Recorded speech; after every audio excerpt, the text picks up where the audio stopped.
Good morning, my brothers. Well, today is November 27th, and so we turn to Proverbs chapter 27 for God's daily dose of wisdom. And, as I was going through Proverbs 27, I was noticing there's some great stuff in there. And a lot of it is just little couplets, one verse tied to another, like as water reflects the face of man, so the heart of man reflects the man.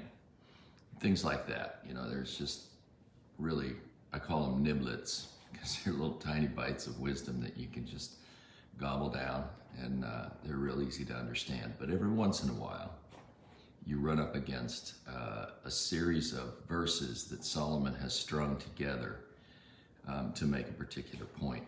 And this morning is one of those situations. So in Proverbs chapter 27, we're going to read verses 23 through 27. And it goes like this: Know well the condition of your flocks, and pay attention to your herds. For riches are not forever, nor does a crown endure to all generations. When the grass disappears, the new growth is seen, and the herbs of the mountains are gathered in. The lambs will be for your clothing, and the goats will bring the price of a field, and there will be goat's milk enough for your food, for the food of your household, and the sustenance of your maidens.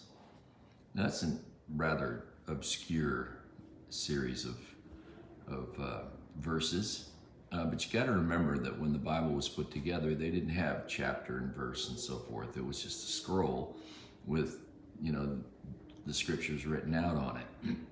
And if you've seen The Chosen, you've seen that they'll open up the scroll and, the Hebrew language is written right to left. And so they'll have this little pointer, and they'll have they'll be pointing at the words as they're going along to keep their place and so forth. And there's no division marks. There's no little, chapter and verse notations. And so it's not uncommon to have these verses strung together like this to make a particular point. But this point is kind of an interesting one. Know well the condition of your flocks and pay attention to your herds. We got to remember that the children of Israel were largely an agrarian culture, growing crops and having flocks and herds and that sort of thing. And so this point that Solomon is trying to make, or the point that the Lord is trying to make through Solomon, is, look, when you're working, when you're doing your job, pay attention. Pay attention and know the condition of what's going on with your work.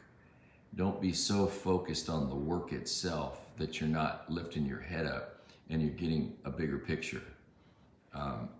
Being able to see a bigger picture enables you to do things like sell a few goats in order to buy a field, or buy, just a number of different things from a strategic standpoint, from a long-term standpoint.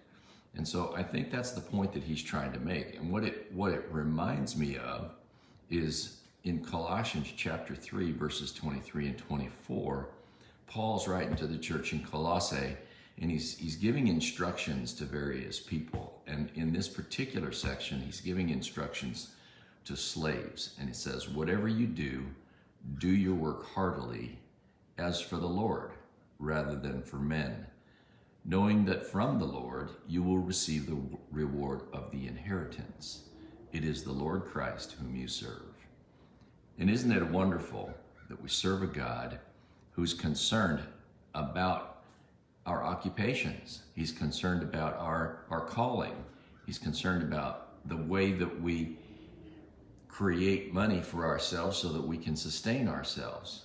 And he's giving us advice and telling us, look, when you're at work, do your work heartily as unto the Lord, but also remember to pick your head up every once in a while, get the big picture, and do things in a strategic way so that you can maintain your job, and you can do an excellent job, and you can reflect the blessing that I desire for you.